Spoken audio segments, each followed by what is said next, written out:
അതിഥിയിലേക്ക് പോവുകയാണ്. ആർത്തവ വിരാമം അഥവാ മെനോപോസ് നമ്മളൊക്കെ പലപ്പോഴും പറയാൻ പോലും മടിക്കുന്ന ഒരു കാര്യമാണ്. മാനസികമായും ശാരീരികമായും സ്ത്രീകൾ അത്രത്തോളം ബുദ്ധിമുട്ടുന്ന ആ ഘട്ടം അത് ചിത്രങ്ങളായും കവിതകളായും ഒക്കെ നമ്മുടെ മുന്നിലേക്ക് എത്തുകയാണ്. എഴുത്തുകാരിയും അധ്യാപികയും ചിത്രകാരിയുമായ ശ്രീമതി അശ്വതി അരവിന്ദാക്ഷനാണ് ഇന്ന് നമുക്കൊപ്പം അതിഥിയായി ന്യൂസ് 3യിൽ ചേരുന്നത്. സ്വാഗതം മാം ന്യൂസ് 3യിലേക്ക്. നാളെ മുതൽ വൈലോപ്പിള്ളി സംസ്കൃതി ഭവനിൽ രജസ്വല തുടങ്ങുകയാണ്. എന്താണ് രജസ്വലയെക്കുറിച്ച് പറയാനുള്ളത്? രജസ്വലയെക്കുറിച്ച് പറയുന്നതിന് മുമ്പ് തന്നെ ഇതൊരു എക്സിബിഷൻ സീരീസ് ആണെന്ന് ഇപ്പോൾ മനസ്സിലായി കാണുമല്ലോ. അപ്പോൾ രജസ്വല സെക്കൻഡ് സോളോ എക്സിബിഷനാണ് എന്നെ സംബന്ധിച്ചോളം. കഴിഞ്ഞ കൊല്ലം ഇൻറ്റ്യൂട്ടീവ് ഇംപ്രഷൻസ് എന്ന് പറഞ്ഞ് സ്റ്റാർട്ട് ചെയ്തു. ആൽക്കമി ആയിരുന്നു ആദ്യത്തെ എക്സിബിഷൻ, രണ്ടാമത്തെയാണ് രജസ്വല. ഇപ്പോൾ പേര് കേൾക്കുമ്പോൾ തന്നെ അറിയാം, പശ്വതി പറഞ്ഞ പോലെ തന്നെ അത് it's related to menstruation and specially related to menopause. പലപ്പോഴും പലരും ജീവിതത്തിൽ അറിഞ്ഞും അറിയാതെയും ഒക്കെ കടന്നു പോകുന്ന ഒരു ഫേസാണിത്. പറയാൻ മടിക്കുന്നതും കേൾക്കാൻ താല്പര്യമില്ലാത്തതും ഒക്കെയായ ഒരു ഫേസായിട്ട് പോകാറുണ്ട് പലരുടെയും ജീവിതത്തിൽ. പക്ഷേ അങ്ങനെയല്ല, അത് സെലിബ്രേറ്റ് ചെയ്യപ്പെടേണ്ടതാണ്, അതിനെപ്പറ്റി സംസാരിക്കേണ്ടതാണ് എന്നുള്ള ഒരു തോന്നൽ തന്നെയാണ്. എൻ്റെ ഒരു പേഴ്സണൽ നോട്ട് തന്നെയാണ് ഈ ഒരു എക്സിബിഷൻ്റെ ബേസ് എന്ന് പറയുന്നത്. അപ്പം ഞാൻ പേഴ്സണലി ഒരു മെനോപോസ് ഫേസിലൂടെ കടന്നു പോവുകയാണ്. അതിനകത്ത് സാധാരണഗതിയിൽ 3 ഫേസസ് ആണ്: perimenopause, menopause and post menopause. അപ്പോൾ പെരിമെനോപോസിലൂടെയാണ് ഞാൻ കടന്നു പോകുന്നത്. പൊതുവേ മെനോപോസ് എന്ന് പറയുമ്പോൾ എല്ലാവർക്കും ഒരു വിചാരമുണ്ട് മെൻസ്ട്രേഷൻ അങ്ങ് പെട്ടെന്ന് ഒരു ദിവസം അങ്ങ് നിൽക്കുന്നു. അങ്ങനെയല്ല, ഇറ്റ് ഈസ് ലോങ് ഫേസ്. അതിനകത്ത് ഒരുപാട് ഫിസിക്കൽ, ഇമോഷണൽ, ഹോർമോണൽ ചേഞ്ചസ് ഒക്കെ അനുഭവിച്ചു പോകുന്ന ചില ആൾക്കാർക്ക് 10 വർഷമൊക്കെ നിലനിൽക്കാം. അപ്പം ഞാൻ എൻ്റെ തുടക്കത്തിലാണ്. അപ്പോൾ തന്നെ എനിക്ക് എൻ്റെ ശരീരത്തിലുള്ള വ്യത്യാസങ്ങൾ, മാനസികമായ പിരിമുറുക്കങ്ങൾ, അതുപോലെ തന്നെ ഇതൊരു റീജുവനേറ്റിംഗ് ഫേസും കൂടിയാണ്. അപ്പോൾ അതിലൊക്കെ കടന്നു പോകുമ്പോൾ അത് ചിത്രത്തിലൂടെയും കവിതകളിലൂടെയും ഒക്കെ അത് റിഫ്ലക്റ്റ് ചെയ്യണമെന്ന് തോന്നി. അങ്ങനെയാണ് ഈ ഒരു എക്സിബിഷൻ ആശയത്തിലേക്ക് വരുന്നത്. ഓക്കെ, നമ്മൾ ഒരുപക്ഷെ ആർത്തവത്തെക്കുറിച്ച് സംസാരിച്ച് തുടങ്ങിയിട്ട് കുറച്ച് നാളായി. അതുപോലും പറയാൻ മടിച്ചിരുന്ന, അതുപോലും മറപ്പോടെ കണ്ടിരുന്ന ഒരു കാലഘട്ടമൊക്കെ നമുക്കുണ്ടായിരുന്നു. നമ്മൾ അതൊക്കെ താണ്ടി ഇപ്പോൾ ആർത്തവത്തെക്കുറിച്ച് സംസാരിക്കുന്നു, ചർച്ചകൾ, എഴുത്തുകൾ, അങ്ങനെ പല കാര്യങ്ങളും ഉണ്ട്. ഇപ്പോൾ മെനോപോസിനെ കുറിച്ച് പറയുമ്പോഴും എത്രത്തോളം ബുദ്ധിമുട്ടിലൂടെയാണ് ഒരു സ്ത്രീ ആ സമയത്ത് കടന്നു പോകുന്നത്. പക്ഷേ മുൻപൊന്നും അതിനെക്കുറിച്ച് അറിയുക പോലും ഇല്ലായിരുന്നു പലർക്കും. ഇതിലൊരു ചിത്രത്തിലേക്ക്, അല്ലെങ്കിൽ താങ്കളൊരു എഴുത്തുകാരി കൂടിയാണ്, അധ്യാപികയാണ്, അപ്പോൾ ചിത്രത്തിലൂടെ ഇതെനിക്ക് എക്സ്പ്രസ് ചെയ്യാം എന്നൊക്കെ തോന്നിയത് അത് എപ്പോഴായിരുന്നു? ആർട്ട്, ഇതിപ്പോൾ എഴുത്തായാലും കലയായാലും നമ്മളുടെ ഒരു സെൽഫ് റിഫ്ലക്ഷനാണ് എപ്പോഴും. നമ്മൾ കടന്നു പോകുന്ന പല പല ഫേസസ് നമുക്ക് റിഫ്ലക്റ്റ് ചെയ്യാൻ പറ്റും. നമുക്കതിനകത്ത് പ്രാഗൽഭ്യം ഉണ്ടെങ്കിൽ, നമുക്ക് ചെയ്യാനുള്ളൊരു താല്പര്യം, പ്രാഗൽഭ്യം എന്ന് ഞാൻ പറയുന്നത് താല്പര്യം ഉണ്ടെങ്കിൽ നമുക്ക് പറ്റും. ഞാൻ കല അല്ലെങ്കിൽ പെയിൻറ്റിങ് ഞാൻ പഠിച്ചിട്ടില്ല, സെൽഫ് ടോട്ടാണ്. എൻ്റെ പെയിൻറ്റിങ്സിൽ ഞാൻ ബ്രഷ് യൂസ് ചെയ്യാറില്ല. കാരണം ഞാൻ പഠിക്കാത്തതുകൊണ്ട് തന്നെ ബ്രഷ് യൂസ് ചെയ്യണമെങ്കിൽ നമ്മൾ അത് നന്നായി പഠിച്ചാലേ പറ്റുള്ളൂ. വിരലുകൾ കൊണ്ടാണ് ഞാൻ പെയിൻറ്റിങ്സ് ചെയ്യാറ്. അപ്പോൾ നിറങ്ങളോടുള്ള പ്രണയം കൊണ്ടാണ് പെയിൻറ്റ് ചെയ്യാൻ തുടങ്ങിയത് തന്നെ. അപ്പോൾ എനിക്ക് തോന്നി ഞാൻ ഈ കടന്നു പോകുന്ന ഫേസിൽ ഏറ്റവും കൂടുതൽ എനിക്ക് റിഫ്ലക്റ്റ് ചെയ്യാം. ഒരു ഹീലിംഗ് പ്രോസസ്സും കൂടിയാണ് നമ്മൾ കലയിലേക്ക് അതിനെ റിഫ്ലക്റ്റ് ചെയ്യുമ്പോൾ. എനിക്കൊരു സെൽഫ് ഹീലിംഗ് പ്രോസസ്സാണ്.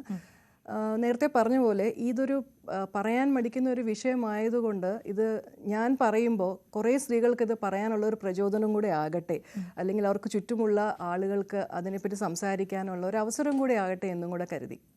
തീർച്ചയായിട്ടും. എനിക്ക് തോന്നുന്നു 28 ചിത്രങ്ങൾ നമ്മൾ അത് പ്രതിനിധാനം ചെയ്യുന്നത് 28 ദിവസങ്ങളെയാണ്.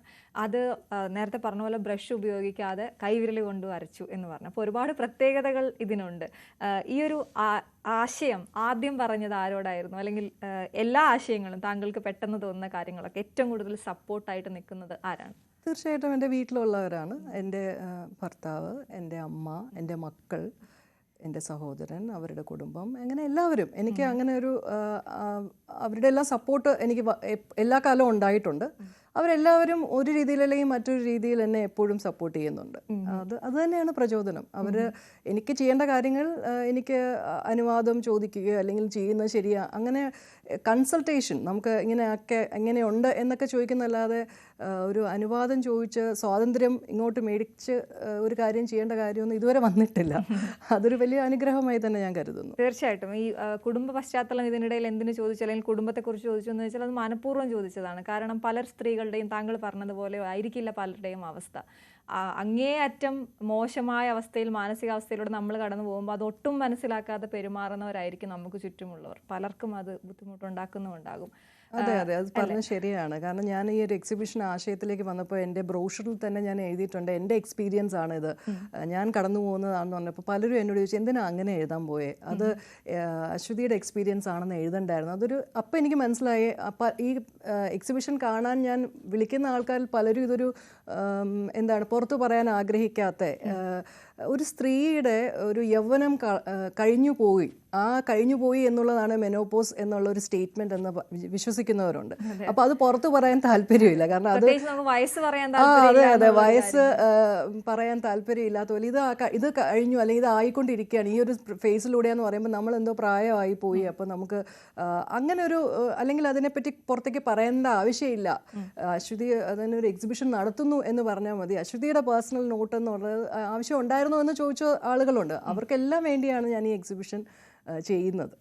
എന്നെ പഠിപ്പിച്ചൊരു അധ്യാപകൻ പറഞ്ഞിട്ടുണ്ട്, നമുക്ക് മനസ്സിലാകാത്ത ചിത്രങ്ങളുണ്ടെങ്കിൽ ഒരിക്കലും ആ ചിത്രകാരനോട് പോയി അല്ലെങ്കിൽ ചിത്രകാരിയോട് പോയി ഇതെന്താണെന്ന് ചോദിക്കരുത്, അതിൽ പരം മോശം ഒരു ചോദ്യമില്ല എന്ന് പറഞ്ഞിട്ടുണ്ട്. ഇപ്പം താങ്കൾ വരയ്ക്കുന്ന ചിത്രങ്ങളിൽ പലതും ഞാൻ ചോദിക്കുന്നത് അത് ഓരോ ദിവസത്തെയും, ഇപ്പോൾ 28 ചിത്രങ്ങളെന്ന് പറയുന്നത് ഓരോ ദിവസത്തെയും മൂഡാണോ? മൂഡെന്ന് പറയുമ്പോൾ എനിക്ക് തോന്നുന്നു ഒരു മെൻ്റൽ ആയിട്ടുള്ള അല്ലെങ്കിൽ ഇമോഷണൽ ആയിട്ടുള്ള ഇതിൽ മാത്രം വരുന്നത്, ഫിസിക്കലായിട്ടുള്ള കാര്യങ്ങളും ഉണ്ട്. ഇപ്പം നമ്മുടെ ഫിസിക്കൽ ടയർഡ്നെസ് വരും അതിനകത്ത്. നമുക്ക് ഓരോ ദിവസം നമുക്ക് പല രീതിയിലായിരിക്കും ഈ ഒരു ഹോർമോണൽ ഇംബാലൻസ് ഒക്കെ വരുന്നത് കൊണ്ടും ഫിസിക്കൽ സ്ട്രെയിനും ഫെറ്റീഗും ഒക്കെ കൂടുതലായിരിക്കും ഈ ഒരു സമയത്ത്. അപ്പോൾ അത് രണ്ടും കൂടെ ചേർന്ന് തന്നെയാണ് ഇതിൽ ആവിഷ്കരിച്ചിരിക്കുന്നത്. നേരത്തെ അശ്വതി പറഞ്ഞ പോലെ എല്ലാം ആബ്സ്ട്രാക്ഷൻസ് ആണ്. ഞാൻ ചെയ്യുന്നത് കൂടുതലും ആബ്സ്ട്രാക്ഷൻസ് ആണ്. കഴിഞ്ഞ സീരീസിൽ കുറച്ച് അല്ലാതെ കോൺക്രീറ്റ് പെയിൻറ്റിങ്സ് ഉണ്ടായിരുന്നു. ഇപ്പോൾ എല്ലാം ആബ്സ്ട്രാക്റ്റ് ആണ്. അതുകൊണ്ട് തന്നെ അത് കൂടുതലായി ആൾക്കാരിലേക്ക് സംവദിക്കും എന്നാണ് എനിക്ക് തോന്നുന്നത്. നമ്മളിപ്പോൾ ഒരു സാധനം കോൺക്രീറ്റ് ആയിട്ട് വരച്ച് വയ്ക്കുന്നതിനെക്കാട്ടിലും ഇങ്ങനെയുള്ള ഇമോഷണൽ സ്റ്റേറ്റ്സും ഫിസിക്കൽ സ്റ്റേറ്റ്സും ഒക്കെ വരുന്ന ഒരു വിഷയത്തിൽ ആബ്സ്ട്രാക്ഷൻസ് ആണ് കൂടുതൽ റിഫ്ലക്റ്റ് ചെയ്യാൻ പറ്റുന്നതെന്ന് എനിക്ക് തോന്നിയതുകൊണ്ടാണ് 28 പെയിൻറ്റിങ്സും ആബ്സ്ട്രാക്ഷൻസ് ആയിട്ട് വെച്ചിരിക്കുന്നത്. അതിനോടൊപ്പം തന്നെ എല്ലാ പെയിൻറ്റിങ്ങും ഒരു ടേഴ്സെറ്റ് 3 ലൈൻ കവിതയും കൂടെ, ഇംഗ്ലീഷ് കവിതകളും കൂടെ പെയർ ചെയ്തിട്ടാണ് ഈ 28. അപ്പോൾ കുറേയും കൂടെ എനിക്ക് അതും കൂടെ പെയർ ചെയ്യുമ്പോൾ എനിക്ക് കുറേയും കൂടെ റിഫ്ലക്റ്റ് ചെയ്യാൻ പറ്റുന്നു ആ ഓരോ ദിവസവും എങ്ങനെ കടന്നുപോയി എന്നുള്ളത്. അതേക്കുറിച്ചാണ് എഴുതിയിരിക്കുന്നത്, ആ ദിവസത്തെക്കുറിച്ച്. അതെ അതെ അതെ, ആ ദിവസത്തെക്കുറിച്ചും ആ പെയിൻറ്റിങ്ങുമായിട്ട് പെയർ ചെയ്ത് വരുന്ന കവിതകൾ അതേ ദിവസത്തെക്കുറിച്ച്, ഡേ 1 ഡേ 2 അങ്ങനെയാണ് പോകുന്നത്. നോക്ക്, നമ്മൾ മാം സംസാരിച്ച് തുടങ്ങിയപ്പോൾ പറഞ്ഞതുപോലെ പലർക്കും ഇത് അറിയില്ലായിരിക്കും, അവർ ഈ ഒരു ഫേസിലൂടെ കടന്നു പോകുന്നതുകൊണ്ടാണ് അവർക്ക് ഈ ഒരു മൂഡ് ഉണ്ടാകുന്നതെന്ന്. അവർ വിചാരിക്കുക എൻ്റെ സാഹചര്യം ഇങ്ങനെയാണ്, അങ്ങനെയൊക്കെ ആയിരിക്കും കരുതുക. അതൊരു ഒരു ക്ലിനിക്കൽ സൈക്കോളജിസ്റ്റ് പറഞ്ഞു കൊടുക്കുന്നതിനപ്പുറത്തേക്ക് അതൊരു ചിത്രത്തിലൂടെ ഒരു എഴുത്തിലൂടെയൊക്കെ ആളുകളിലേക്ക് എത്തുന്നു എന്ന് പറയുമ്പോൾ അത് ഭയങ്കര റിഫ്രഷ്മെൻറ്റാണ്. കേൾക്കുമ്പോൾ ആശയം കേൾക്കുമ്പോൾ തന്നെ അത്രയും നന്നായി തോന്നുന്നുണ്ട്. താങ്കൾക്ക് അത് എത്രത്തോളം കമ്മ്യൂണിക്കേറ്റ് ചെയ്യാൻ പറ്റുമെന്ന് കരുതുന്നുണ്ട്? എഴുത്തുകാരിയാണല്ലോ താങ്കൾ. എനിക്ക് തോന്നുന്നു എനിക്ക് നല്ലതായിട്ട് കമ്മ്യൂണിക്കേറ്റ് ചെയ്യാൻ പറ്റുമെന്നുള്ള ആത്മവിശ്വാസം എനിക്കുണ്ട്. ഇത് വന്ന് നാളെ തുടങ്ങുകയാണ്. 21 to 24 ആണ്. നാളെ രാവിലെ 10 മണിക്ക് ഡോക്ടർ വാസുകി IAS ആണ് ഇനോഗ്രേറ്റ് ചെയ്യുന്നത്.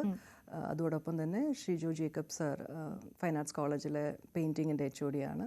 അതോടൊപ്പം കരയ്ക്കാമണ്ഡപം വിജയകുമാർ സാറിനെ പറ്റി പറയേണ്ടതില്ല, റിനോൺ ആർട്ടിസ്റ്റ് ആൻഡ് റൈറ്ററാണ്. അപ്പോൾ ഇവരുടെ സാന്നിധ്യത്തിലാണത് തുടങ്ങുന്നത്. നാളെ 10 മണിക്ക് 24-ാം തീയതി വരെയുണ്ട് ഷോ. അപ്പോൾ അതിൽ എനിക്ക് പൂർണ്ണ വിശ്വാസമുണ്ട് ഈ ഷോ കാണാൻ വരുന്നവർക്ക് ഞാൻ എന്താണ് ആശയം അവരിലേക്ക് എത്തിക്കാൻ പറ്റുന്നത്, അതിന് എത്തിക്കാൻ പറ്റുമെന്നുള്ള വിശ്വാസം തന്നെയാണ് ഞാൻ അതിലേക്ക് പോകുന്നത്. തീർച്ചയായിട്ടും. ഈ മെനോപോസ് ആ സമയത്ത് നമുക്കുണ്ടാകുന്ന മൂഡിനെ കുറിച്ച് താങ്കൾ പറഞ്ഞല്ലോ, മൂഡ് സ്വിങ്സ് ആയിരിക്കും ഭയങ്കരമായിട്ടുണ്ടാവുക. എങ്കിലും താങ്കൾ അനുഭവിച്ച കാര്യങ്ങളുടെ നേർചിത്രമാണ് ഈ ചിത്രങ്ങളെന്നും പറഞ്ഞു. എന്നാൽ എന്തൊക്കെയായിരുന്നു? ചിലപ്പോൾ ദേഷ്യമാവാം, ചിലപ്പോൾ പറഞ്ഞ പോലെ വളരെ സങ്കടമായിരിക്കും. അപ്പൊ എന്തൊക്കെയായിരുന്നു അതിനെ കുറിച്ചൊന്ന് പറയാമോ? പറയാം. കാരണം ചില ദിവസം രാവിലെ നമ്മൾ എണീക്കുമ്പോൾ തന്നെ നമുക്ക് എന്തെന്നില്ലാത്ത ഒരു ശൂന്യത തോന്നിക്കും. പ്രത്യേകിച്ച് കാര്യമൊന്നുമില്ല. ഇപ്പം ഞാൻ കോളേജ് അധ്യാപികയാണ്. രാവിലെ എണീറ്റ് പോയേ പറ്റൂ. നമുക്ക് ഈ പറഞ്ഞ പോലെ നമുക്ക് ലീവൊക്കെ വളരെ ലിമിറ്റഡ് ആണല്ലോ. അപ്പം നമുക്ക് രാവിലെ ഒരു മൂഡില്ലെന്ന് പറഞ്ഞ് വീട്ടിലിരിക്കാനൊന്നും പറ്റില്ല. അപ്പോൾ പോയേ പറ്റുള്ളൂ. പക്ഷേ എണീക്കുന്ന ആ ഒരു നമ്മൾ ഉണരുമ്പോൾ തന്നെ ഒരു ഫീലിംഗ് ആണ്, എന്തോ ഒരു ബ്ലാങ്ക് ഫീലിംഗ്. എന്നാൽ എല്ലാം ഉണ്ട്. രാവിലെ എണീക്കുക, എല്ലാ കാര്യങ്ങളും ചെയ്യുക, എല്ലാവരും ഉണ്ട് വീട്ടിൽ, നമുക്ക് ചെയ്യാനുള്ള കാര്യങ്ങൾ അറിയാം, എന്താ ചെയ്യേണ്ടതെന്ന് പഠിപ്പിക്കാനുള്ളതൊക്കെ പ്രിപ്പയർ ചെയ്തിട്ടോ എല്ലാം ഉണ്ടായിരിക്കും. പക്ഷെ നമുക്കൊരു ശൂന്യതയാണ്. ഇത് എങ്ങനെയൊന്ന് എണീറ്റ് നമ്മൾ കാര്യങ്ങൾ ചെയ്യും, നമ്മൾ തന്നെ പുഷ് ചെയ്യുക എന്നുള്ളത് ഒരു വലിയ അതിൽ നിന്നാണ് തുടങ്ങുന്നത്. പിന്നെ അത് ഓരോ ദിവസത്തിൻ്റെ പല പല സമയങ്ങളിൽ ചിലപ്പോൾ പെട്ടെന്ന് നമ്മൾ ചെറിയ ചെറിയ കാര്യങ്ങൾക്ക് നമുക്ക് ഇറിറ്റേഷൻ വരിക, ഭയങ്കരമായിട്ട് ആങ്സൈറ്റി. ഇപ്പോൾ ഈ എക്സിബിഷൻ്റെ കൂടെ ഞാൻ കുറച്ച് ഇൻസ്റ്റലേഷൻസും കൂടെ ചെയ്യുന്നുണ്ട്. അതായത് നമുക്ക് ഈ സമയത്ത് വരുന്ന ഇമോഷൻസിനെ ഡെപിക്റ്റ് ചെയ്യാനായിട്ട്, ആങ്കർ, ആങ്സൈറ്റി, അങ്ങനെയുള്ള ഇമോഷൻസ്. അതേസമയം നേരെ തിരിച്ചു പോസിറ്റീവായിട്ടുള്ള ഇമോഷൻസും ഉണ്ട്. അതിനൊരു ഉദാഹരണമാണ് ഞാനിവിടെ ഇരിക്കുന്നത്. ഈ ഒരു സമയത്ത് ക്രിയേറ്റീവായിട്ട് എനിക്ക് ഒരുപാട് കാര്യങ്ങൾ, ഒരു റീജുവിനേറ്റിംഗ് പീരീഡും കൂടെയാണ്. അപ്പം അങ്ങനെ ഇതിങ്ങനെ മിക്സ് ചെയ്തൊരു വല്ലാത്ത ഒരു അവസ്ഥയിലൂടെ നമ്മളിങ്ങനെ കടന്നു. ഓരോ ദിവസവും ഓരോ തരമാണ്. അത് എല്ലാ മാസവും 28 ദിവസം ഇങ്ങനെ തന്നെ ആവണമെന്നില്ല. ഒരു സീരീസ് ഒരു 28 ദിവസം ഞാനിങ്ങനെ അതിനകത്തേക്ക് പകർത്താൻ ശ്രമിച്ചു എന്നുള്ളത്. ഇത് ഇങ്ങനെ പോകുന്ന ഒരാളെന്ന നിലയിലും ഇത് കമ്മ്യൂണിക്കേറ്റ് ചെയ്യാൻ ശ്രമിച്ച ഒരാളെന്ന നിലയിലും ഞാൻ ചോദിക്കുകയാണ്, ഈ സമയത്ത് എന്താണ് നമ്മൾ ചെയ്യേണ്ടത്? ഇത് അങ്ങനെ തന്നെ പോട്ടെ എന്ന് പറഞ്ഞ് നിൽക്കുകയാണോ ചെയ്യേണ്ടത്, അതോ എന്തെങ്കിലും നമ്മളായി ചെയ്യേണ്ടതുണ്ടോ? എന്തെങ്കിലും ചെയ്യാൻ പറ്റുമോ? തീർച്ചയായിട്ടും. കാരണം ആദ്യത്തെ കാര്യം തന്നെ നമ്മളിങ്ങനെ ഒരു ഫേസിലേക്ക് പോകാന്നുള്ളൊരു അവയർനെസ് നമുക്ക് വേണം. ഇപ്പോൾ പലർക്കും അതില്ല. പലരും അവർക്ക് ഇങ്ങനെയുള്ള പല പ്രശ്നങ്ങൾ, ഹോർമോണൽ ഇംബാലൻസ് വന്നാലും അവർ വിചാരിക്കുന്ന വേറെ എന്തെങ്കിലുമൊക്കെ കാര്യം കൊണ്ടായിരിക്കാം എന്നൊക്കെ വിചാരിക്കുക. അപ്പോൾ ആദ്യം തന്നെ നമ്മൾ ഇങ്ങനെ ഒരു ഫേസിലാണോ അല്ലയോ എന്നുള്ള ഒരു ബോധം, ചിലപ്പോൾ അല്ലായിരിക്കാം, ചിലപ്പോൾ ആയിരിക്കാം. അതൊരു നമ്മൾ ക്ലിനിക്കലി നമുക്ക് അതിൽ ഡോക്ടേഴ്സിനെ കണ്ടൊക്കെ നമുക്ക് കൺസൾട്ട് ചെയ്ത് മനസ്സിലാക്കാൻ പറ്റും. അതിനുശേഷം നമുക്ക് ചിലർക്ക് ഹോർമോൺ തെറാപ്പിയൊക്കെ വേണ്ടി വരും. ചിലർക്ക് അങ്ങനെ അല്ലാതെ തന്നെ ഇപ്പൊ യോഗ പോലെയുള്ള ഞാൻ യോഗ ചെയ്യുന്ന ആളാണ്. അപ്പൊ അങ്ങനത്തെ അതെ ഫിസിക്കലി നമുക്ക് ബുദ്ധിമുട്ട്, ഫറ്റീഗ് ഒക്കെ എപ്പോഴും നമുക്ക് തോന്നുന്നതാണ്. അപ്പൊ അങ്ങനെയുള്ള കാര്യങ്ങൾ, അപ്പൊ നമുക്കൊരു കൺസൾട്ടേഷൻ ആവശ്യമാണ്. പ്ലസ് എപ്പോഴും നമുക്ക് ജീവിതത്തിൽ നമ്മളുടെ എല്ലാ പ്രശ്നങ്ങൾക്കും നമുക്ക് ഒരു പരിഹാരം എന്ന് പറയുന്നത് നമ്മുടെ ഒരു പാഷൻ, എന്തെങ്കിലും ഒരു other than what you are doing as ഒരു ഡേ ടു ഡേ ആക്ടിവിറ്റി ഉണ്ടല്ലോ, അതിനപ്പുറത്തേക്ക് എന്തെങ്കിലും ഒന്ന് ചെയ്യാൻ നമുക്ക് ഇഷ്ടമുള്ള ചെയ്യാൻ ശ്രമിക്കുകയാണെങ്കിൽ ഒരുപാട് കാര്യങ്ങളിൽ നിന്ന് നമുക്ക് ഒരു പോസിറ്റിവിറ്റി ഉണ്ടാക്കാൻ പറ്റും. പ്രത്യേകിച്ച് കല എന്ന് പറയുന്നത് നമുക്ക് പലപ്പോഴും മനുഷ്യരിൽ നിന്നൊക്കെ നമുക്ക് തിരിച്ചടികളുണ്ടാവും, നമുക്ക് പ്രയാസങ്ങളുണ്ടാകും, നമ്മൾ പലതും പ്രതീക്ഷിക്കും, പക്ഷെ നമുക്ക് തിരിച്ചു കിട്ടലുണ്ടാവില്ല. അപ്പം നമുക്ക് എപ്പോഴും ഒരു സംഘർഷം ഉണ്ടാകാം പല സ്റ്റേജസും പല മനുഷ്യരിൽ നിന്നും. അപ്പോൾ കല അങ്ങനെയല്ല, നമുക്ക് കംപ്ലീറ്റ്ലി റിലേ ചെയ്യാൻ പറ്റും. നമ്മളെ ഒരിക്കലും വിഷമത്തിലാക്കില്ല. അത് ആണ് തീർച്ചയായിട്ടും. അതാണ് കലാ സൃഷ്ടിയായി വരുന്നത്. അപ്പോൾ എഴുതുവാണെങ്കിലും നമ്മൾ ഒരു ക്യാൻവാസിലേക്ക് നിറങ്ങൾ പകർത്തുവാണെങ്കിലും അത് സംവാദം തന്നെയാണ്. അതിലൂടെ നമുക്ക് കിട്ടുന്ന ഒരു എനർജി ഉണ്ട്, ഒരു പോസിറ്റിവിറ്റി ഉണ്ട്. നമുക്ക് ഒരിക്കലും വിഷമം കൊണ്ട് തരില്ല കല. അതാണ് അതിനകത്ത് ചെയ്യാൻ പറ്റുക. അല്ലെങ്കിൽ നമ്മളിപ്പോൾ ഞാൻ എഴുതുന്നു, വരയ്ക്കുന്നു, അല്ലാതെ പാടുന്നവരുണ്ടോ, അവരുടെ ഒരു ഇഷ്ടമുള്ള കാര്യങ്ങളിലേക്ക് നമ്മൾ കുറേയും കൂടെ സമയം ചെലവഴിക്കാൻ നോക്കിക്കഴിഞ്ഞു കഴിഞ്ഞാൽ കുറേ വ്യത്യാസങ്ങൾ ഉണ്ടാവുമെന്നാണ് ഞാൻ പേഴ്സണലി വിശ്വസിക്കുന്നത്. തീർച്ചയായിട്ടും. മുൻപ് നടത്തിയ ചിത്ര പ്രദർശനങ്ങൾ അല്ലെങ്കിൽ അതിനെക്കുറിച്ചൊന്ന് പറയാമോ? നമുക്ക് നമ്മുടെ ഇതുപോലെയുള്ള കഴിവുകൾ നമ്മൾ പറയുമ്പോൾ അല്ലെങ്കിൽ നമ്മൾ കമ്മ്യൂണിക്കേറ്റ് ചെയ്യുമ്പോൾ നമുക്ക് കിട്ടുന്ന റെസ്പോൺസ്, അതിനെക്കുറിച്ച്, അത് നമുക്കൊരു അടുത്ത ഊർജ്ജമാണ് അടുത്തയിലേക്ക് പോകുന്നതിനുള്ള, അതിനെക്കുറിച്ച് പറയാമോ? തീർച്ചയായിട്ടും പറയാം. ഇത് ഞാൻ പറഞ്ഞല്ലോ, സെൽഫ് ടോട്ട് ആണ്, ഞാൻ പഠിച്ചിട്ടില്ല. എൻ്റെ വീട്ടിൽ എൻ്റെ ചേട്ടൻ നന്നായി വരയ്ക്കുന്ന ഒരാളാണ്. അപ്പോൾ പണ്ട് ചേട്ടനെ വന്ന് വരയൊക്കെ പഠിപ്പിക്കാൻ സാറൊക്കെ വന്നിട്ടുണ്ട്. പക്ഷെ ഞാനൊന്നും അത്രയ്ക്കൊന്നും അതിനകത്തൊക്കെ അന്ന് ഇൻട്രസ്റ്റ് ഒന്നും തോന്നിയിരുന്നില്ല. പക്ഷേ കൊറോണയുടെ സമയത്താണ് എല്ലാവർക്കും കുറേ സമയം നമുക്ക് വീട്ടിൽ ഇരിക്കാൻ പറ്റുന്ന ഒരു സമയമായിരുന്നല്ലോ. ആ ഒരു സമയത്താണ് ഈ ചേട്ടൻ വച്ചിട്ട്, എൻ്റെ ചേട്ടൻ UK അപ്പോൾ ചേട്ടൻ വെക്കേഷന് വന്നപ്പോൾ വച്ചിട്ട് പോയ കുറേ പെയിൻറ്റും കുറേ ക്യാൻവാസും ഒക്കെ അവിടെ ഉണ്ടായിരുന്നു. അപ്പം ഞാൻ വെറുതെ ഇങ്ങനെ, എനിക്ക് ഈ നിറങ്ങൾ ഭയങ്കര ഇഷ്ടമാണ്, കോമ്പിനേഷൻസും ഒക്കെ. അപ്പം ഞാൻ അങ്ങനെ ഞാൻ ട്രൈ ചെയ്ത് നോക്കിയപ്പോൾ എനിക്ക് വളരെ ഒരു സൊളേസ് കിട്ടി. അങ്ങനെ ഞാനിത് ചെയ്യുന്നത് FB-ലേക്ക് ഞാൻ പലപ്പോഴും ഞാൻ പെയിൻറ്റിങ്സ് ഇടാൻ തുടങ്ങി. അങ്ങനെ കണ്ടിട്ട് ഞങ്ങളുടെ തന്നെ ഒരു ഫ്രണ്ടും ആയിട്ടുള്ള പ്രദീപ് പനങ്ങാട് എന്ന് പറയുന്ന സാറ് ഒരു എക്സിബിഷൻ്റെ ഒരു ഇത് വന്നപ്പോഴത്തേക്കും ഷിജു ജേക്കബ് സാറായിരുന്നു വന്നത് നടത്തി. അതിൻ്റെ ക്യൂറേറ്റർ ആയിരുന്നു. മ്യൂസിയം എന്ന് പറയുന്ന ഒരു ആർട്ട് ഗാലറി, ആ ഒരു എക്സിബിഷൻ വിമൻസ് ഡേയുമായി ബന്ധപ്പെട്ട് എൻ്റെ 2 പെയിന്റിങ്സ് വെക്കാം എന്ന് പറഞ്ഞ സാർ എന്നെ ഇങ്ങോട്ട് വിളിക്കും. ആ സമയത്തേക്ക് ഒരുപാട് കുറച്ചൊക്കെ വരച്ചിരുന്നു. എന്നാലും ഒരു എക്സിബിഷനൊക്കെ വെക്കാൻ പറ്റുമെന്ന് എനിക്ക് സംശയം. പക്ഷേ FB-ലൊക്കെ ഇടുമ്പോൾ ഫ്രണ്ട്സ് ഒക്കെ നമുക്കറിയാമല്ലോ, എല്ലാവരും തംസ് അപ്പ് ചെയ്യും, കൊള്ളാന്നൊക്കെ പറയാം. എനിക്ക് ആബ്സ്ട്രാക്ഷൻസ് തന്നെയായിരുന്നു ഇഷ്ടം. അങ്ങനെ ഞാൻ കുറച്ചൊക്കെ വരച്ചിട്ടുണ്ട്, ഗണപതി അങ്ങനെയൊക്കെയുള്ള കുറച്ച് കാര്യങ്ങളൊക്കെ വരച്ചിട്ടുണ്ട്. എങ്കിലും ഞാൻ അപ്പോൾ അങ്ങനെയായിരുന്നു ആദ്യത്തെ തുടക്കം, അങ്ങനെയായിരുന്നു. അത് കഴിഞ്ഞ് അതിനുശേഷം പിന്നെ ഒരു എക്സിബിഷൻ, 1-2 എക്സിബിഷൻസിൽ പ്രദർശിപ്പിച്ചു. കൊച്ചിയിലൊരു എക്സിബിഷനിൽ. പിന്നെയായിരുന്നു ഞാൻ സോളോ, അതിൻ്റെ കൂടെ ഇൻസ്റ്റലേഷൻസ് ഷാഹിൻ എന്ന് പറഞ്ഞ എൻ്റെ ഒരു ഫ്രണ്ട് ചെയ്തു. ഈ ആൽക്കമി ഞാൻ പറഞ്ഞു ഇൻഡ്യൂട്ടി ഇംപ്രഷൻസിൻ്റെ ആദ്യത്തെ സീരീസിൽ. അത് കഴിഞ്ഞിട്ട് ഇപ്പം ഞാൻ ഇതിലേക്ക് വന്നു. ഇതിൻ്റെ നമ്മൾ ഇപ്പോൾ അശ്വതി ചോദിച്ചത് എന്തായിരുന്നു, നമുക്ക് എങ്ങനെയാണ് ഇതിനകത്ത് ഒക്കെ ആരൊക്കെ നമ്മൾ സഹായിക്കും ഇതിനകത്തേക്ക് വരാൻ. അത് ഏറ്റവും വേണ്ടത് നമ്മുടെ കോൺഫിഡൻസ് ആണ്. നമ്മൾ തന്നെയാണ് നമ്മളിങ്ങനെ നമ്മളുടെ വഴി കണ്ടെത്തേണ്ടത് എന്നാണ് എനിക്ക് തോന്നുന്നത്. അത് അങ്ങനെ നമ്മൾ കണ്ടെത്താൻ ശ്രമിക്കുമ്പോൾ അതിനനുസരിച്ച് സാഹചര്യങ്ങൾ അതിന് ഒത്തുവരും. അങ്ങനെയാണ് എൻ്റെ കാര്യത്തിൽ വന്നത്. ഓക്കെ, എഴുത്തുണ്ട്, അത് ഇംഗ്ലീഷിലും മലയാളത്തിലും ഉണ്ട്. പിന്നെ അധ്യാപനത്തെക്കുറിച്ച് എനിക്ക് കൂടുതൽ ചോദിക്കണമെന്നുണ്ട്. കാരണം കുഞ്ഞുങ്ങൾ ഇപ്പോൾ എന്ത് കാര്യങ്ങളും നേരത്തെ പറഞ്ഞാൽ കമ്മ്യൂണിക്കേറ്റ് ചെയ്യുന്നതിൽ നമുക്ക് പെട്ടെന്നൊരു പ്രതികരണം കിട്ടുന്നത് ചിലപ്പോൾ അവരിൽ നിന്നും ആയിരിക്കും. പ്രത്യേകിച്ച് കോളേജിൽ പഠിപ്പിക്കുക എന്ന് പറഞ്ഞാൽ നമ്മൾ ചെറിയ കുഞ്ഞുങ്ങളെ പഠിപ്പിക്കാനാണ് ഏറ്റവും പാടുന്ന ബുദ്ധിമുട്ടെന്ന് പറയുമെങ്കിലും ഈ കാലത്ത് ഒരു കോളേജിൽ പഠിപ്പിക്കുക എന്ന് പറഞ്ഞാൽ വലിയൊരു ഉത്തരവാദിത്തമാണ്. എങ്ങനെയാണ് അതിനെ കാണുന്നത്? എനിക്ക് വളരെ രസകരമായിട്ടുള്ളൊരു കാര്യമാണ് അധ്യാപനം എന്ന്. എനിക്ക് വളരെ ഇഷ്ടപ്പെട്ട ഒരു പ്രൊഫഷൻ തന്നെയാണ് ഞാൻ ചെയ്യുന്നത്. ഞാൻ ഒരു അധ്യാപിക ആകണം എന്ന് തന്നെ ആഗ്രഹിച്ചിരുന്നു. കോളേജ് പഠിപ്പിക്കൽ ഈ പറയുന്ന പോലെ അത്ര ബുദ്ധിമുട്ടുള്ള കാര്യമൊന്നും അല്ല.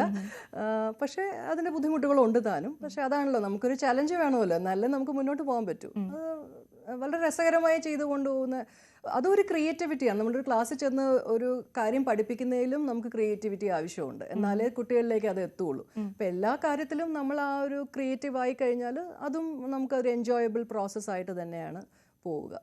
ഈ ടൈം എങ്ങനെയാണ് മാനേജ് ചെയ്യുന്നത്? ഇപ്പം ഈ പറഞ്ഞ പോലെ ചിത്രം വരെയുണ്ട്, എഴുത്തുണ്ട്, വായനയുണ്ട്, ഇതെല്ലാം വേണം, ഒപ്പം ഫാമിലി. അപ്പം എങ്ങനെയാണ് ഈ ടൈം മാനേജ്മെന്റ്? നമുക്ക് ഇഷ്ടമുള്ള കാര്യങ്ങൾ, നമുക്ക് ഇഷ്ടമുള്ളൊരു സിനിമ കാണാൻ പോണെങ്കിൽ നമ്മൾ എങ്ങനെയെങ്കിലും സമയം ഉണ്ടാക്കില്ലേ എന്ന് പറയുന്ന പോലെയാണ് ടൈം മാനേജ്മെന്റിന്റെ കാര്യം. ടൈം വളരെ ബുദ്ധിമുട്ടാണ്. ഇപ്പം നമുക്ക് കുറച്ച് ഏജ്ഡായി വരുമ്പോൾ നമുക്ക് ഈ പറഞ്ഞ പോലെ ശാരീരികമായ പ്രശ്നങ്ങളൊക്കെ വരുമ്പോഴത്തേക്കും കുറച്ച് സ്ലോ ഡൗൺ ചെയ്യും നമ്മൾ. എങ്കിലും നമുക്കിഷ്ടമുള്ള കാര്യങ്ങൾ ചെയ്യുന്നതിന് വേണ്ടി നമ്മൾ സമയം പ്രത്യേകിച്ച് നമുക്ക് കണ്ടെത്തേണ്ട ആവശ്യമില്ലെന്നാണ് ഞാൻ വിശ്വസിക്കുന്നത്. അത് നമ്മളിലേക്ക് എത്തും എങ്ങനെയെങ്കിലും. അത് ബുദ്ധിമുട്ടിയല്ലല്ലോ നമ്മൾ ചെയ്യുന്നത്. അപ്പോൾ അതിനുള്ള സമയം നമുക്ക് കണ്ടെത്താൻ പറ്റും. അതെ, ഈ മെനോപോസിനെ കുറിച്ച് വരയ്ക്കാൻ തുടങ്ങുന്നതിന് മുമ്പ് സ്വന്തം ഇതാണെന്ന് പറഞ്ഞല്ലോ, അതിനൊപ്പം ആരോടെങ്കിലും ഒക്കെ ഇതിനെക്കുറിച്ച് സംസാരിച്ചിരുന്നോ? അങ്ങനെ എന്തെങ്കിലും റിസർച്ചും കാര്യങ്ങളും ഒക്കെ? ഞാൻ കുറച്ച് ഒരു പീരീഡ് ലിറ്ററേച്ചർ എന്ന് പറഞ്ഞാൽ നമുക്കൊരു വലിയൊരു ബൾക്ക് ലിറ്ററേച്ചർ ഉണ്ട്. അപ്പം ഞാൻ കുറേ പുസ്തകങ്ങൾ അതിനെപ്പറ്റി വായിച്ചിട്ടുണ്ടായിരുന്നു. ഈ രജസ്ലോ എന്നുള്ള പേരും എനിക്ക് അതിൽ നിന്നാണ് കിട്ടിയത്. അതിനകത്തൊരു സ്ത്രീ ഒരു എക്സ്പീരിയൻസ് പറയുന്നത്, ഒരു ക്ലാസ്സിൽ പോയപ്പോൾ അധ്യാപകൻ പറയുന്നു രജസ്വലകളൊക്കെ ഒരു സൈഡിലിരിക്കണം, അല്ലാത്തവരൊക്കെ ഒരു സൈഡിൽ. അപ്പോൾ അങ്ങനെ എനിക്കത് വളരെ ഇതായിട്ട് എനിക്ക് പണ്ട് നടന്ന കാര്യമാണ്. അപ്പോൾ ആ ഒരു നറേഷൻ ആയിരുന്നു. അങ്ങനെയാണ് ഞാൻ ഈ പേര് എനിക്ക് സ്ട്രൈക്ക് ചെയ്ത് പിന്നെ ഒരു എക്സിബിഷനിലേക്ക് വന്നപ്പോൾ എൻ്റെ മനസ്സിൽ ഇത് കിടന്നതുകൊണ്ടാണ്. വായനയിലൂടെയാണ് നമുക്ക് ഈ ഐഡിയാസ് എല്ലാം വരുന്നത്. അതാണ് ബേസിക് ആയിട്ടുള്ള ഒരു കാര്യം. നമ്മൾ കാണുന്നതും ഇപ്പോൾ ഈ വീഡിയോസ് നമുക്ക് കാണുന്ന കാര്യങ്ങളിലും വരുന്നുണ്ട്, എങ്കിലും എനിക്ക് കുറച്ചും കൂടെ വായനയിലൂടെയാണെന്ന് തോന്നുന്നു വിഷ്വൽ ഇതിനെക്കാട്ടിലും ഇങ്ങനെ ഒരു ഇതിലേക്ക്. ഇത് വായിക്കാൻ പഠിക്കുകയൊക്കെ ചെയ്തപ്പോൾ ഞാൻ ചോദിക്കുന്നത്, ഇതിനിടയ്ക്കൊരു ഫേസ് ഉണ്ടല്ലോ, നമ്മൾ 30 ഒക്കെ കഴിഞ്ഞിട്ട് ഉള്ള ഒരു ഫേസ്, അത് ഇതിന് തുടക്കമാണ്. അപ്പോഴും നമുക്ക് കുറെ ഇഷ്യൂസ് ഉണ്ടാവും. നമ്മുടെ സ്ത്രീകളുടെ ഇഷ്യൂസിനെ കുറിച്ച് പറഞ്ഞാൽ പീരിയഡ്സ് തുടങ്ങുന്നതിന് മുമ്പ് വരെ ഉള്ളൂ ഫ്രീ, എനിക്ക് തോന്നുന്നു അങ്ങനെയൊന്നും മനസ്സ് നന്നായി ഇരിക്കുന്നത്. അതിനുശേഷം പല പല ചേഞ്ചസ് ആണ് വന്നുകൊണ്ടിരിക്കുന്നത്. അപ്പൊ അതിനെക്കുറിച്ച് ഈ മെനോപോസ് സ്റ്റേജ് കഴിയുമ്പോൾ, ഇതെല്ലാം കഴിയുമ്പോൾ ഒരു സമാധാനമായ ഒരു പീരീഡ് നമുക്കുണ്ടോ? അല്ലെങ്കിൽ അത് കഴിഞ്ഞു എന്നൊക്കെ നമുക്ക് എങ്ങനെയാണ് അറിയാൻ പറ്റുക? അങ്ങനെയല്ല, എനിക്കൊന്നും ആക്ച്വലി അത് അങ്ങനെ കൺസീവ് ചെയ്യണ്ട. കാരണം ഇതൊരു സമാധാന കേടെന്ന് നമ്മൾ തന്നെ അതിനെ പറയേണ്ടതെന്നാണ് ഞാൻ വിശ്വസിക്കുന്നത്. ഇതൊരു ഫേസ് മാത്രമാണ്. നമുക്കിതിങ്ങനെ ഇപ്പൊ ഈ മെനോപോസ് എന്നുള്ളൊരു ഇഷ്യൂ ഇല്ലെങ്കിലും നമുക്ക് ജീവിതത്തിൽ ഒരുപാട് സമാധാന കേടുകളുണ്ട്. അപ്പൊ അതുകൊണ്ട് ഇതൊരു വലിയ സമാധാനം. അതെ അതെ. പിന്നെ തീർച്ചയായിട്ടും ശാരീരികമായി വരുന്ന വ്യത്യാസങ്ങളിൽ നമുക്ക് ഒരുപാട് പ്രയാസങ്ങൾ ഉണ്ടാകും. അതിനെ നമുക്ക് ഇല്ലാന്ന് കണക്കാക്കാൻ പറ്റില്ല. പക്ഷേ ഇത് കഴിഞ്ഞല്ലോ എന്ന് പറഞ്ഞ ഒരു പോസ്റ്റ് മെനോപോസ് ഫേസും ഭയങ്കര ബുദ്ധിമുട്ടാണ് അങ്ങനെ ആലോചിച്ചാൽ. അപ്പം നമ്മുടെ ഹോർമോൺസ് പിന്നെയും പ്രശ്നങ്ങൾ ഉണ്ടാക്കുന്നു. അപ്പോൾ അതുകൊണ്ട് ഇതിലൂടെ ജീവിക്കുക, ഇതിനകത്ത് നിന്ന് നമുക്ക് എന്താ പറയുന്നത് പോസിറ്റീവായിട്ട് തിങ്ക് ചെയ്ത് നമ്മളെ മനസ്സിലാക്കാൻ പറ്റുന്ന ഒരു കുറേ ആളുകളുടെ ഇടയ്ക്ക് നമുക്ക് ജീവിക്കാൻ പറ്റുക, ഇതൊക്കെ നമുക്ക് ചെയ്യാൻ പറ്റുള്ളൂ. ഒരു അവയർനെസ് ഉണ്ടാക്കുക നമ്മളെ കൊണ്ട്. നമുക്കിപ്പോൾ എൻ്റെ അമ്മ ഈ ഒരു ഘട്ടത്തിലൂടെ കടന്നപ്പോൾ ഞാൻ അറിഞ്ഞിട്ട് പോലും ഇല്ല. അമ്മ അങ്ങനെ പറഞ്ഞിട്ടേ ഇല്ല.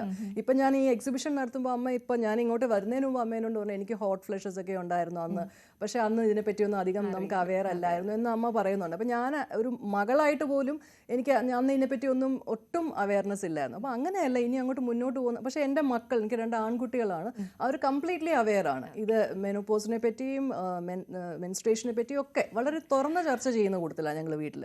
അപ്പം അതുകൊണ്ട് അങ്ങനെ ഒരു സമൂഹം വരട്ടെ. നമ്മൾ അതാണ് ഉറപ്പായി ഞാൻ അതിലേക്ക് വരികയായിരുന്നു. ഇതിപ്പോ സ്ത്രീകൾക്ക് വേണ്ടിയുള്ള ഒരു ചിത്ര പ്രദർശനമല്ല, പുരുഷന്മാരാണ് കൂടുതൽ കാണേണ്ടതെന്ന് ഞാൻ പറയും, പേഴ്സണലായി ആഗ്രഹിക്കുന്നു. അപ്പോൾ എന്തായാലും എല്ലാവരും നാളെ മുതൽ വെയിലോപ്പള്ളിയിലാണ് ചിത്ര പ്രദർശനം ഉള്ളത്, അവിടെ പോയി എല്ലാവരും കാണുക. അപ്പോൾ ആ ഒരു പറഞ്ഞ പോലെ പുതിയ തലമുറ അല്ലെങ്കിൽ ആൺകുട്ടികൾ ഇത് പഠിച്ച് ഇതിനെക്കുറിച്ച് അവെയറായി നമുക്ക് എന്തെങ്കിലുമൊക്കെ ബുദ്ധിമുട്ടുണ്ടാകുമ്പോൾ കൂടെ നിൽക്കുന്നവർക്ക് പിന്തുണ കൊടുക്കട്ടെ അല്ലേ. എന്തായാലും എല്ലാവിധ ആശംസകൾ, ഒരുപാട് എഴുതാൻ കഴിയട്ടെ, ഒരുപാട് വരയ്ക്കാൻ കഴിയട്ടെ. Thank you so much. നന്ദി. ന്യൂസ് 3 പൂർണ്ണമാകുന്നു. നമസ്കാരം.